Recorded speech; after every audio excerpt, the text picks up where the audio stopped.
Donc voyons maintenant comment réaliser et exploiter une simulation. Donc les logiciels de calcul ou de programmation des fonctions pour générer des nombres pseudo-aléatoires.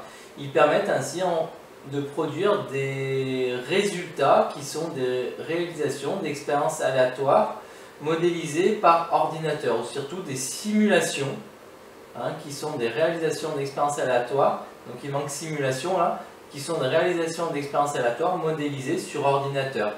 Les nombres sont dits pseudo-aléatoires car ils sont quand même déterminés par des algorithmes donc qui renvoient des nombres au hasard. Par exemple, pour générer un nombre aléatoire entre 1 et 4, on peut le faire avec un tableur, avec la fonction aléa entre bornes. On peut le faire avec le logiciel Python, la fonction random.randit entre 1 et 4. Donc il faut à ce moment-là écrire donc, soit comme vous l'appelez, comme vous vous souvenez peut-être import étoile sur Python ou import random en début de programme. Un exemple, on lance 3 fois un dé équilibré à 12 faces, donc attention, là c'est pas le dé que vous connaissez, et on somme les nombres des faces supérieures obtenues. Donc il tombe sur une face, vous faites la somme des autres faces, donc les faces supérieures que vous observez sur votre dé. On peut simuler cette expérience aléatoire par la fonction en Python simulation. Donc vous définissez la fonction simulation avec le D1, donc un nombre aléatoire entre 1 et 12, le D2, un nombre aléatoire entre 1 et 12, le D3 pareil, donc c'est comme si vous aviez lancé vos 3D, vous retournez la somme des 3. Donc le lancer d'un dé à 12 faces est simulé par un nombre aléatoire compris entre 1 et 12. Définition, donc pour une expérience aléatoire donnée, un échantillon de taille n, où n est un nombre entier naturel non nul, donc un entier positif, est une liste de n résultats de cette expérience répétée de façon indépendante, c'est-à-dire que chaque répétition se déroule dans les mêmes conditions. Et le fait que ce soit indépendant, c'est-à-dire que le résultat d'une expérience n'influe pas sur le résultat de l'expérience suivante. Quand vous lancez votre dé, a priori, il n'a pas de mémoire, il ne va pas se dire c'est parce que je viens de faire un 6, la fois d'après je ne fais pas 6. Non, les probabilités à chaque fois, elles sont indépendantes et elles sont les mêmes d'un lancer à l'autre. Donc là, c'est la même chose quand vous faites votre nombre aléatoire, cette expérience-là qui simule la somme de 3D, compris entre 1 et 12. Alors à ce moment-là, toutes les répétitions sont indépendantes.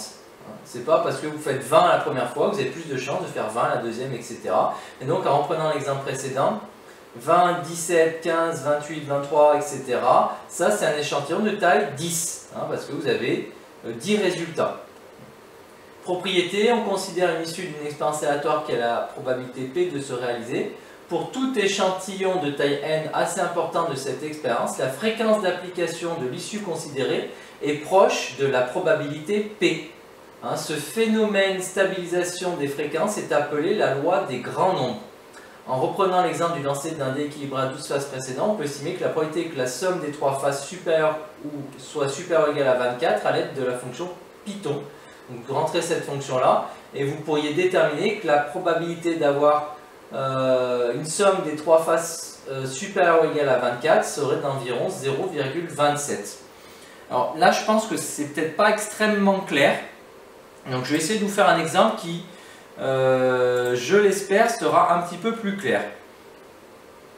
J'ai simulé sur Excel, en prenant un exemple plus simple, le lancer d'un dé. Vous lancez un dé à 6 faces, vous allez avoir un nombre de 1 compris entre 1 et 6. Donc là, avec Excel, vous avez la fonction aléa entre bornes, 1, 6, qui vous renvoie des nombres aléatoires compris entre 1 et 6. Donc là, vous le voyez ici, tous ces nombres-là, c'est des nombres aléatoires, je relance à chaque fois, compris entre 1 et 6. Donc c'est comme si je lançais un dé. Dans la première colonne, j'ai fait 100 simulations. Dans la deuxième colonne, je ne vais pas descendre, enfin dans la colonne C, je ne vais pas descendre jusqu'en bas, mais j'ai fait 1000 simulations, comme si j'avais lancé 1000 fois mon dé. Dans la troisième colonne, j'ai fait 10 000 simulations. Vous voyez, l'avantage d'Excel, c'est que c'est beaucoup plus facile et beaucoup plus rapide que de le faire à la main. Imaginez déjà lancer 100 fois votre dé, noter les résultats, c'est déjà un peu pénible. Mais je vous laisse imaginer pour 1000 ou pour 10 000. L'avantage avec Excel, c'est qu'on simule beaucoup plus rapidement cette expérience aléatoire. Et ensuite, je me suis intéressé à la fréquence des 1, des 2, des 3, des 4, des 5 et des 6. Alors pour ça, j'ai fait une petite fonction qui me fait la somme des nombres, donc des dés entre A1 et A100. Je cherche quand c'est égal à 1 et je divise ça par 100 pour avoir la fréquence. Comment vous feriez pour avoir la fréquence des 1 quand vous lancez 100 fois votre dé? Vous lancez 100 fois votre dé, vous comptez combien il y a de 1, vous divisez ça par 100.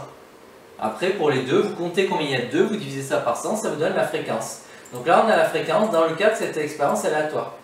La fréquence théorique, c'est 1/6. 1 sur 6, 1 2 sur 6, 1 3 sur 6, etc. Donc 1/6 pour chacune des faces. 1/6 c'est 0,16666, etc. Donc la fréquence théorique c'est 1/6. Là vous voyez les fréquences observées sont légèrement différentes. Et elles fluctuent à chaque fois.